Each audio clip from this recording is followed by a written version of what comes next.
All right. When we left off Friday, we started talking about the Hamilton Standard two-position propeller. And I had some very confusing slides, which I said, hey, I know, I'm going to redo them. And it occurred to me that I did redo them, but in another spot, another time, and for another reason. So I'm just going to leave it with what I have here because, you know, that we're smart enough to be able to figure this out. I can be smart enough to figure out how to actually work the controls here.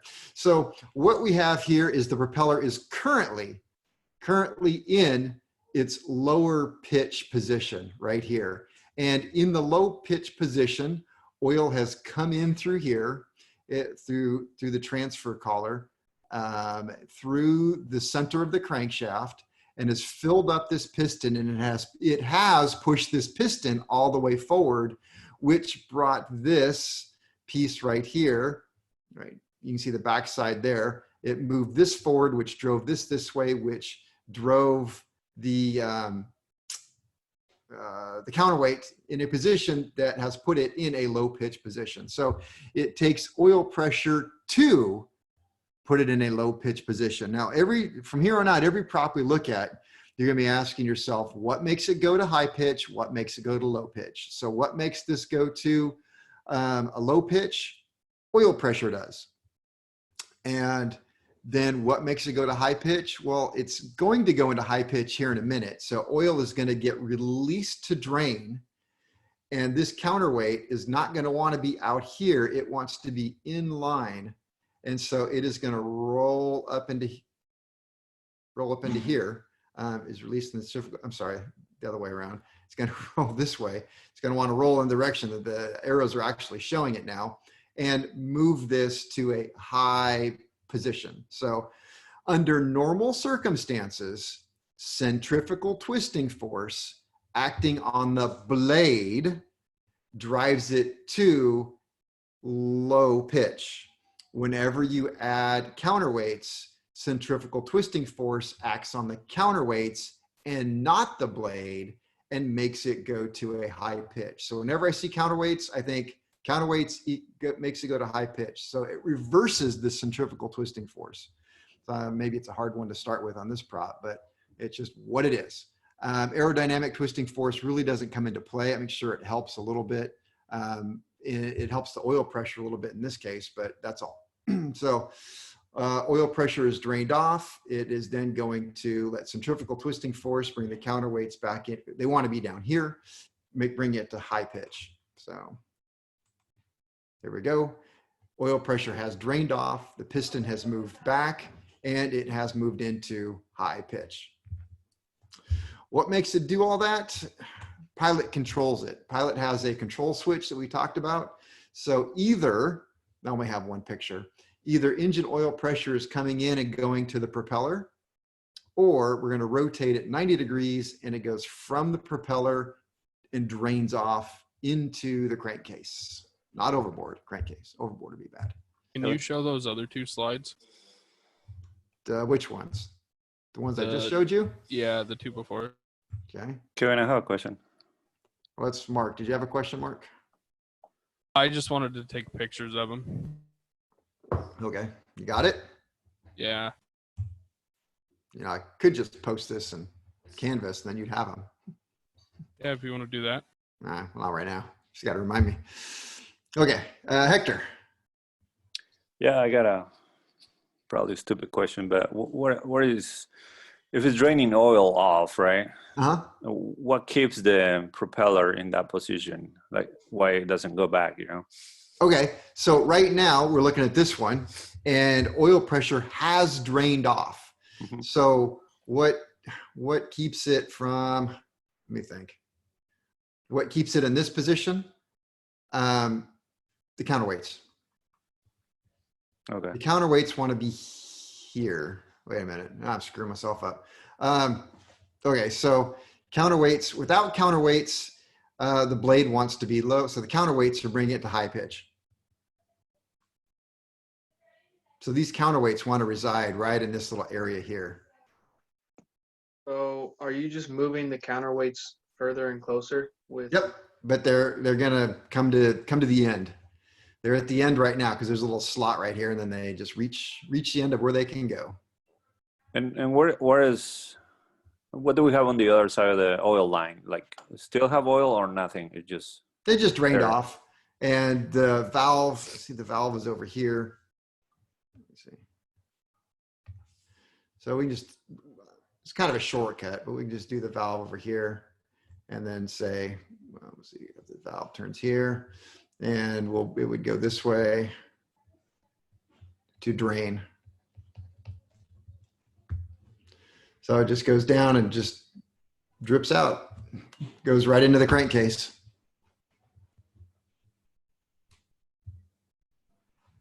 And then we could say this is pressure.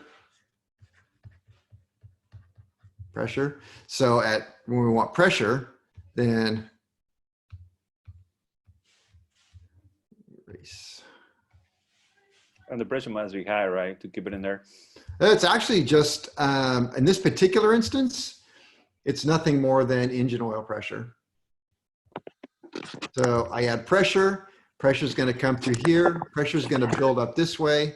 It's going to drive the piston out. When it drives the piston out, it's going to bring this up and this way. So the counterweight is going to move the opposite direction. The counterweight is going to move out this way. And when the counterweight moves out, look at the picture. God, I hate this picture. Take that back.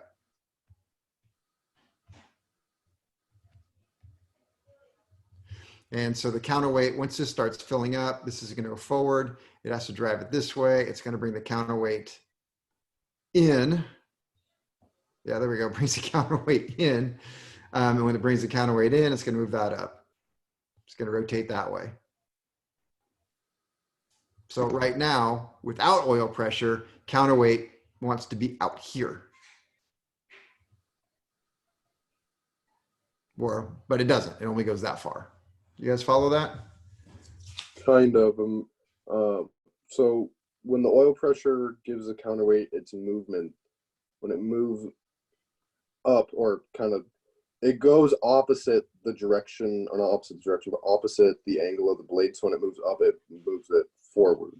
Yeah, I didn't follow that, so I'm not going to agree to that one. Okay. So when the opposite the direction of the counterweight going is the blade. So when the blade, for example, rotates, like if you can see my arm, Yeah. moves more towards like feather position, or more towards the top, I guess you could explain it. The counterweight based on oil pressure is moving the opposite direction. I'm sorry. I'm just not, that's a little rough for me to follow there, Stephen. Okay. I think the counterweight goes whichever way the blade goes, whether it be Yeah, that's what high I'm saying. blade Does it angle follow the or low blade blade not? angle. Yeah, the counterweights are attached to the blades. So whatever way the counterweight's going, the blade's going with it. So when the blade comes up, the counterweight goes back. Right now, the blade is all the way down, even though it shows the arrow going up, which is the horrible thing about this drawing. Okay. All right. That's what I was confused about. I couldn't really Okay. explain that. Okay. Let me see if I can write some notes and make it even worse. Okay. So we're talking about the two position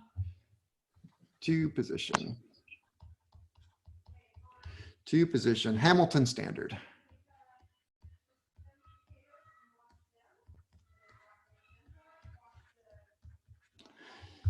Two position. Often called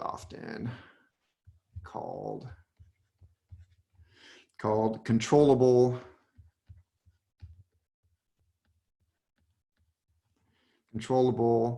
or counterweighted.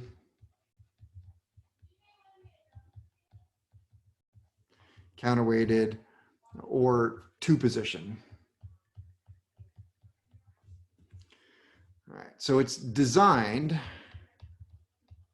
so the pilot can select one of two blade angles in flight. So designed so that the pilot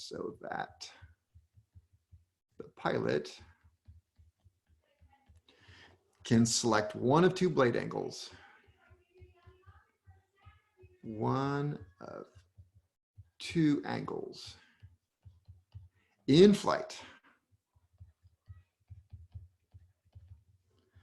So allows a low pitch for takeoff and climb. That's always going to be the answer right there for takeoff or climb. And allows high pitch for cruise.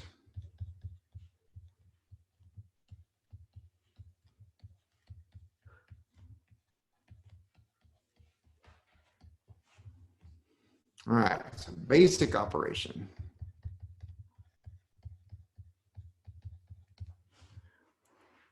All right, let's talk with some stuff we should know here. So I'll say recall, REC, recall. Okay, we're going to recall. What do we know? Aerodynamic twisting force.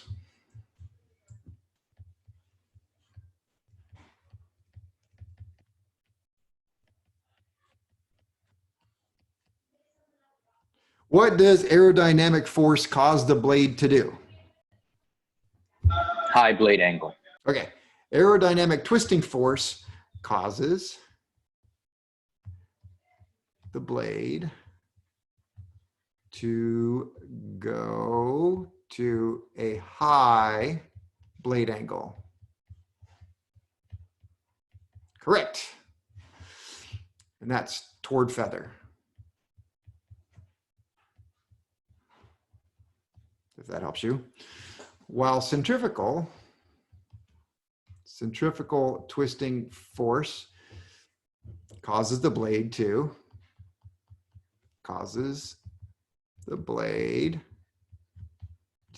go to what?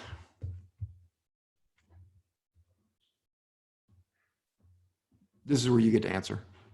Low blade angle. Low blade angle. Okay, low blade angle. And we'll say flat. Flat. Okay.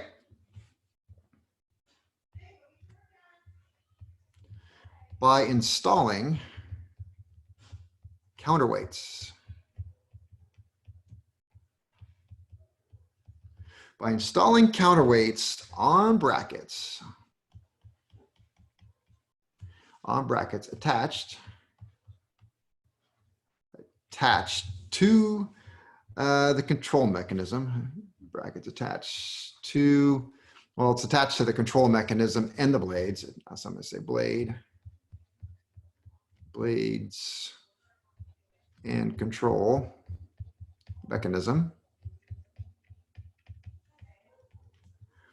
Centrifugal twisting force. Hey, Kevin, I'm a little slow. You're a little slow?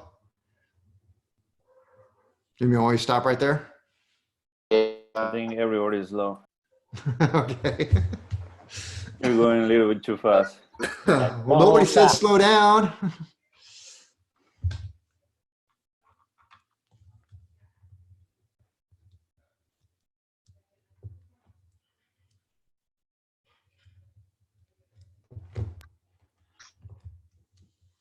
Hello. Yeah. Finally, I've been talking for so long. My mic was muted. No. I answered so many things, and I told MJ to mute his mic when everyone else did. I wonder why no one heard me. Yeah.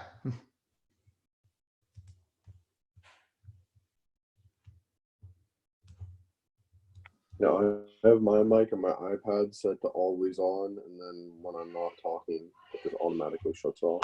Yeah, I know. And it means I usually have to mute you, Stephen. So you should have it on automatically mute. I have two mute. I have a mute on Zoom, and I have a mute on my headset. Yeah, I've got the same thing on my. Hey, Kevin, Yeah. are the brackets on the hub, right? That's why I want to be careful. The brackets are actually attached to the blades. Oh, okay.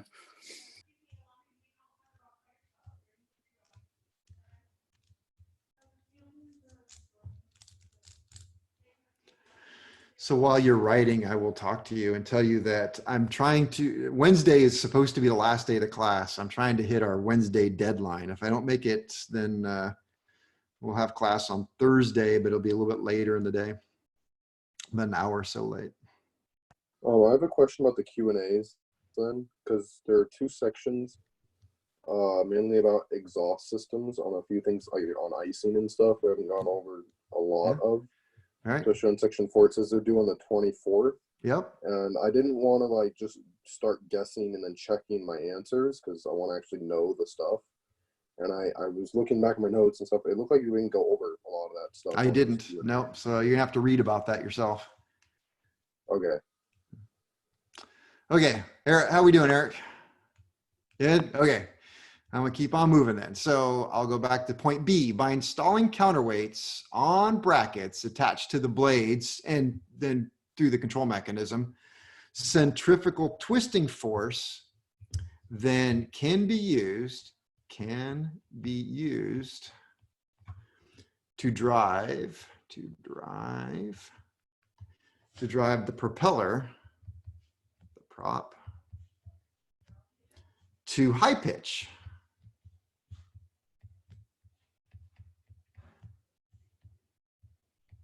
Toward feather.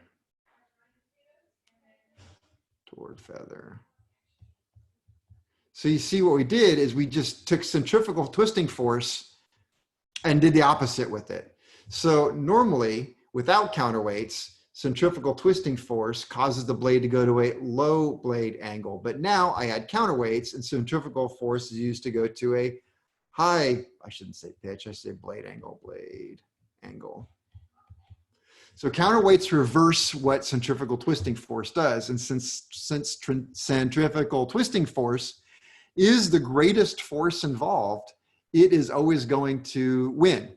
So now we have centrifugal twisting force is going to a high blade angle, and we still have aerodynamic twisting force causing the blade to go to a high blade angle. So we have aerodynamic and centrifugal going to a high blade angle. Not that the aerodynamic really matters because we can almost just disregard it. It's to a point where it just doesn't have enough effect on what's going on. So I will put this then. All right. So when you see counterweights,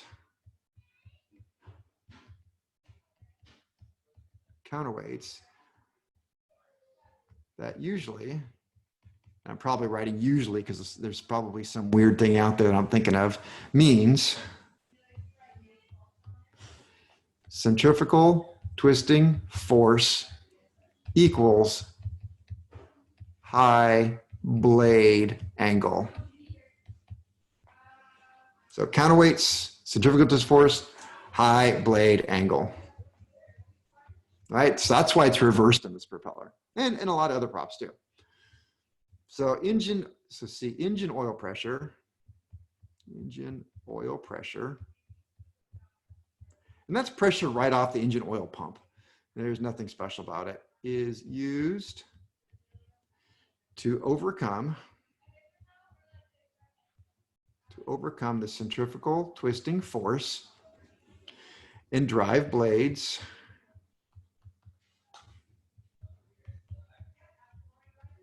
to low pitch or low blade angle if you want. So that would be the question that I would ask on the test if I was asking about this particular prop. I would say in the Hamilton standard 2-position prop, engine oil pressure is used to what? And you'd have to say, oh yeah, that's the one with the counterweights 2-position. And so oil pressure is going to be the opposite of centrifugal twisting force and drive the blade to low pitch. So how does it work? The pilot operates a control valve. Pilot operates a control valve. Operates a control valve that has two options.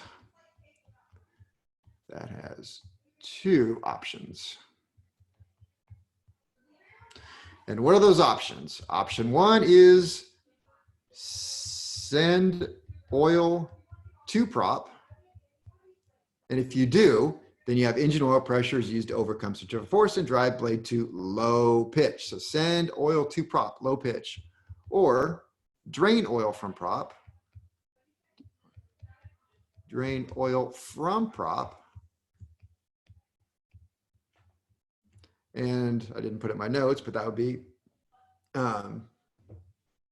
so send oil to prop, which would end up putting it in low pitch. Or drain oil from prop and let centrifugal twisting force win. And then we got high pitch.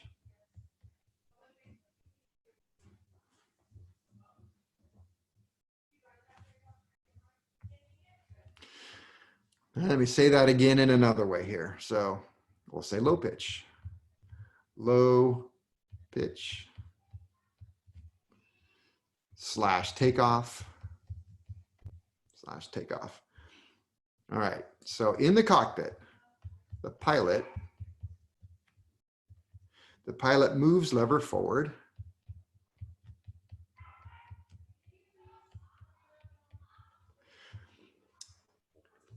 And how come it's got to be forward? Anybody know about that?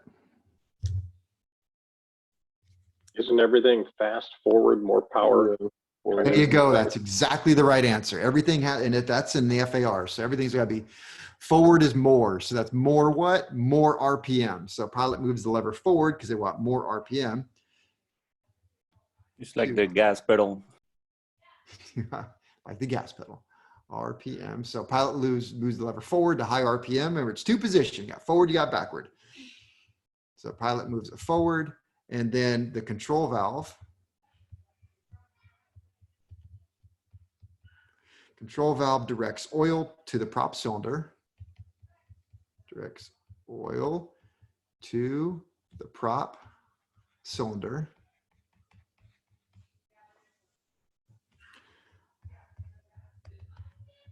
This overcomes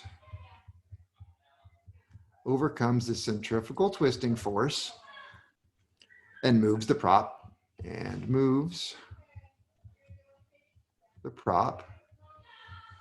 to low pitch.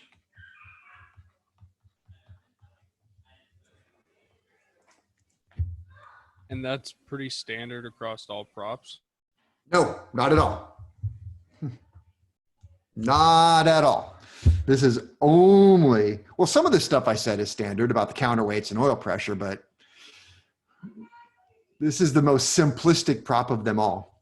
Yeah, I think that's what I was referring to was oil and counterweight. Yes, then that's the things I said about centrifugal twisting force and oil and stuff like that. It's yeah, to a point it's standard. Okay, so high pitch slash cruise. All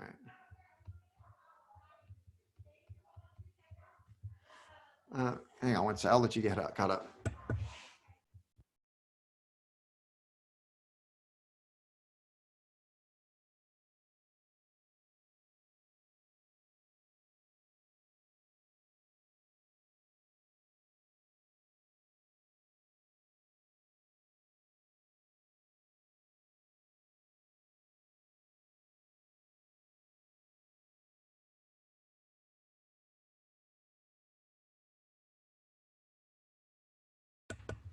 Sorry, I had to go ask some family to be a little bit quiet. Okay, so we're on pilot. The pilot moves the lever back. Pilot moves the lever back.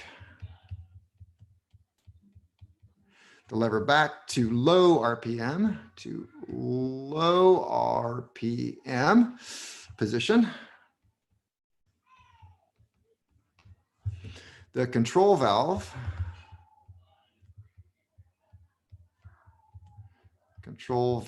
drains off the oil,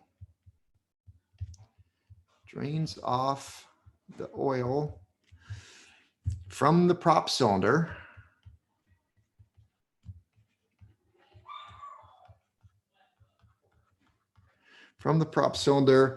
And then centrifugal twisting force from the counterweights acting on the counterweights moves the prop to high pitch.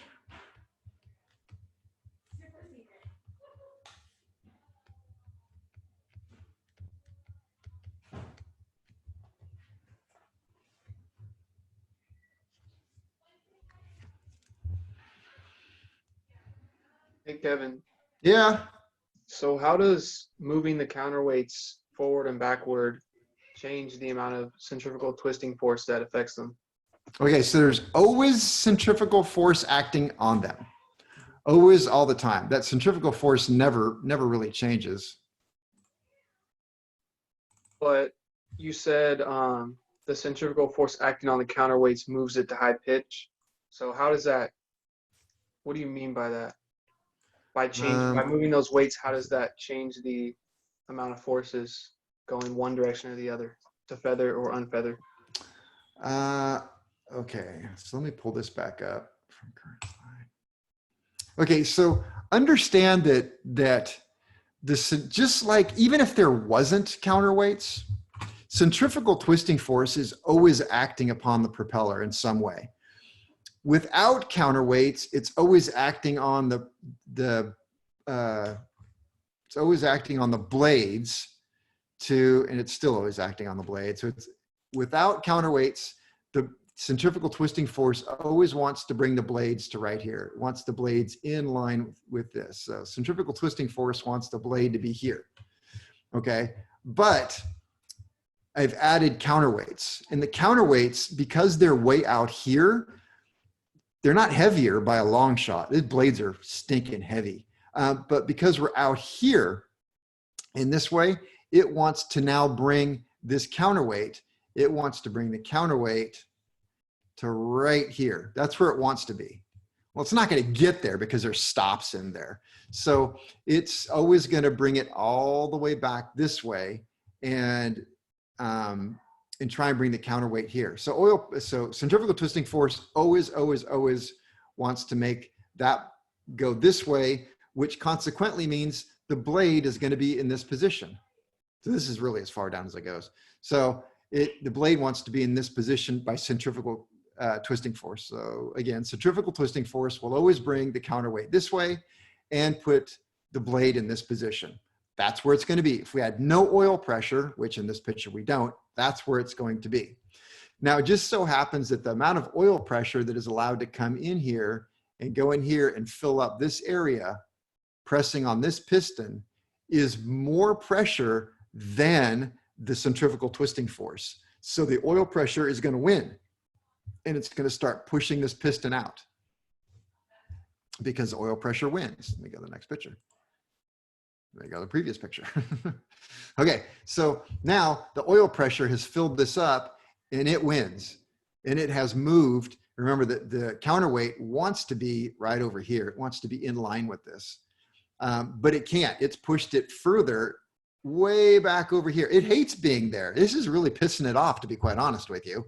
And it's trying hard to get back down to here, but it can't because oil pressure has filled this up and has pushed it out. So oil pressure has won the day, and it has brought the blade into the low pitch angle. So it has won, and that's where it is. So because the counterweight is very, very pissed off about the whole thing, and it wants to be down here, the minute I release the oil from here, then the counterweight is going to move as close as it can to this spot. It's only going to move to about here because that's where the stops allow it. And it's going to let the prop come to this position. And now the counterweight will be at least a little bit happy, as happy as it can be when it gets down to that spot. So we'll go back one. Hopefully you don't mind me being a little juvenile there with my pictures and my happy face and sad face. So, so right now the counterweight is in fact way over here. And this is its, oops. And this is its happy spot. So it's reasonably happy because it's down as far as it can and it got as close to where it wants to be as possible. So it's pretty happy about that. So the oil counteracts the weight, right? Always, all the time. Yep. Yeah. With every prop, we're going to look at every single prop we go through. It's going to be centrifugal twisting force. It's CTF versus oil pressure. And that's the whole name of the game in props. Every single prop we're going to look at is centrifugal twisting force versus oil pressure. One makes it go one way and one makes it go the other. And it's going to depend if it has counterweights or not, whether it's doing what it's doing. So, all right, let me see here. So we got that. Is there a system without counterweights? Oh yeah, lots of them. No. And we're going to cover those. But right now we're just talking about the Hamilton standard 2 position. So, oh, I know where I was even going with all of this to begin with. All right, so we're going to look at this. Now note, okay, this is in, what do we got here? We got this in low pitch. Low pitch. And in low pitch, where it is right now, we do have one problem. And that is all of the cylinder, this is metal, it's usually chrome plated, it's, you know, polished surface. It is exposed, as opposed to, yay, right here, there's only a little bit exposed. See, this moved backwards. Go back the other way. There, there. Got it? It's like a movie now. Okay. And as an aircraft owner, you want this protected. See, now all of this is all sealed up and it's protected from the elements and the rain, because this is sitting way out in front of the engine. There it is. So you can't really see it right here because this is moved back. But this piston's going to move forward on this whole thing from right here to right here. This slides back and forth, that part, and exposes what's back here as these counterweights go back and forth. And that's a bad thing. And so if you were to read the owner's manual and proper care and feeding of your Hamilton standard during shutdown, we place the prop in high pitch. And this is the complete and total opposite of every other prop pretty much in the world that I can think of. We don't do this to other props. All right, and why do you do that? One, to force out, or to force, I should say force oil out of the cylinder, force oil out of the cylinder. And that's good because now you don't have cold oil up in the front if you're in a cold environment, or congealed oil in there. So you actually want the oil out. You want hot oil up in there, that when the oil is really cold and sluggish, the prop is cold and sluggish. And that's true for any prop. And then to cover more of the piston with the cylinder. Piston with the cylinder.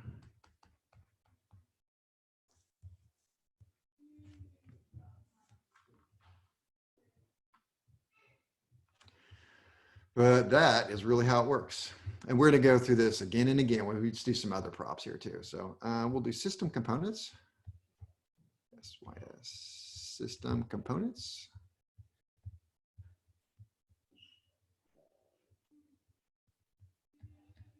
Components, there we go. We have a thing called the spider. The spider, and I'll show you a picture of the spider here. Heads up, I have arachnophobia. Uh-oh, well, thankfully it's not a real scary looking spider. There we go. There's Don't your worry, spider. Scott's ready in the room. There's a spider. That's a 3-blade spider, because I couldn't find a 2-blade spider to show you. So you have a 3-blade spider. So it's basically, I'll write this, it's the central component of the entire propeller. You can see the splines in there. In fact, you can see the dead spline in there if you look carefully. Right there, where there is no spline. So we got the dead spline. It has the 2 or 3 arms, depending on the type of blade. So this would be for a 3-blade.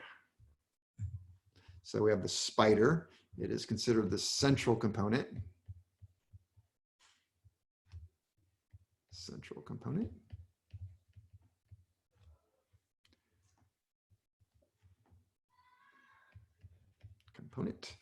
Let's see, it slides over a spline shaft.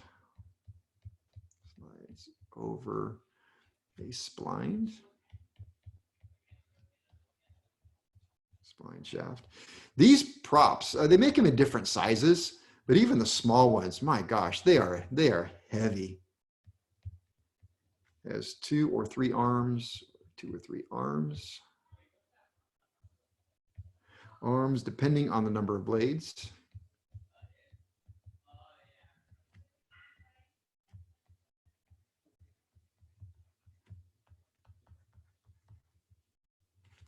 All right, now we'll talk about the blades.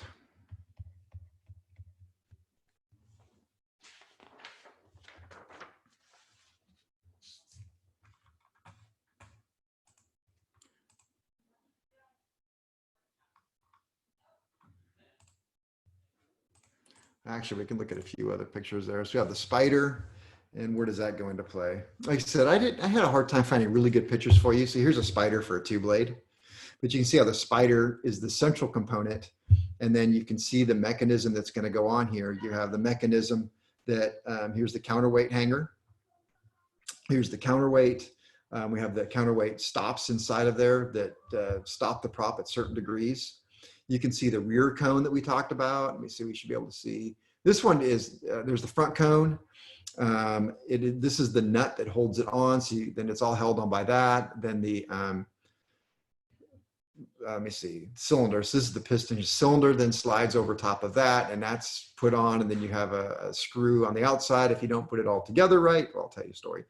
And then you have the big hub that is going to go over that in 2 pieces and then bolted together with part number 25. I built an engine one time. It was a Continental 240. It's a very rare engine, and it caused some significant problems. Well, somebody caused them for me.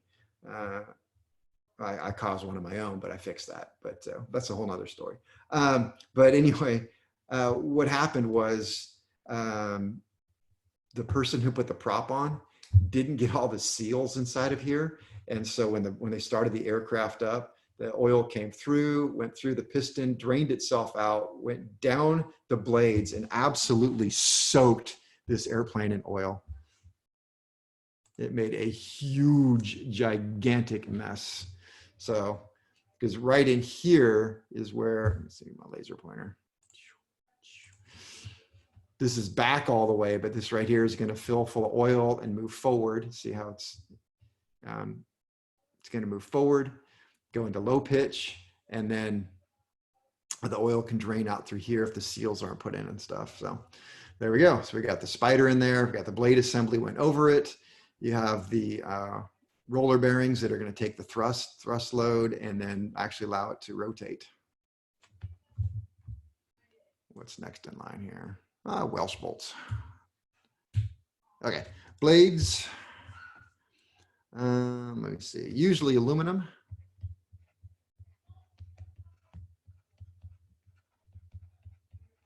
On this particular one, but early models were wood. Never seen that.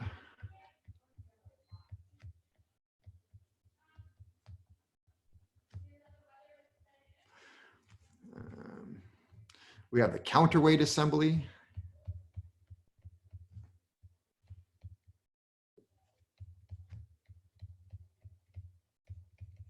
Counterweight assembly attached to the butt end of the blade.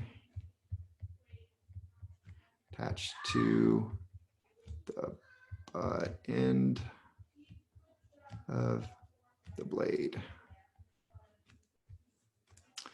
And then we have the hub assembly that goes over all of it. So hub assembly. Hub assembly.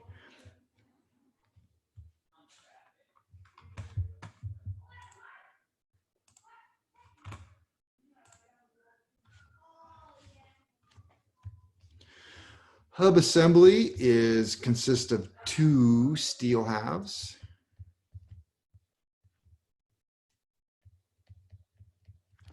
That are a match set.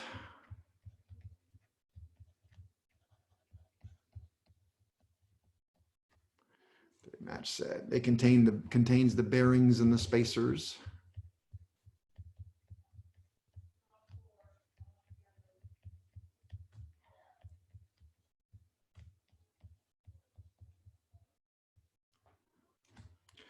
And it all surrounds the spider. So you can't see the spider so that Kevin doesn't get all freaked out about it.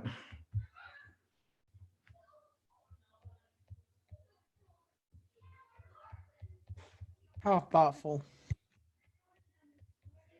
See, they knew you were coming. All right, then our outside of it all, and the actuator mechanism is the cylinder and piston assembly.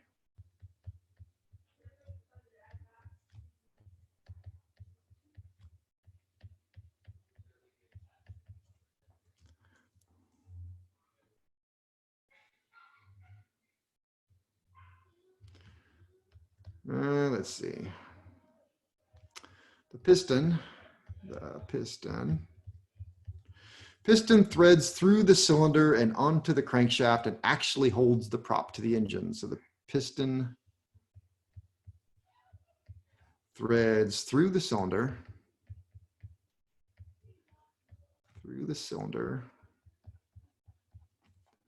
onto the crank,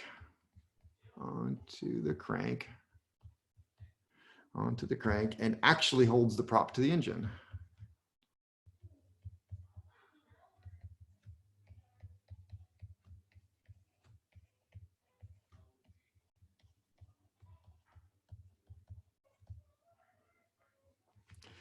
And then the cylinder is sealed around the piston.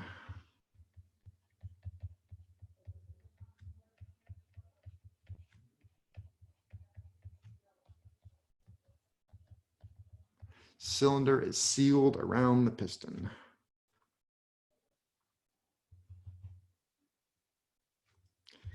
Which means then the cylinder slides along the stationary piston. So which means the cylinder slides along a stationary piston.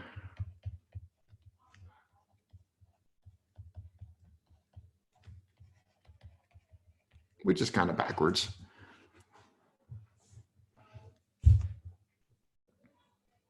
What time is break? Now I lost track of time. So good. 20 on 420.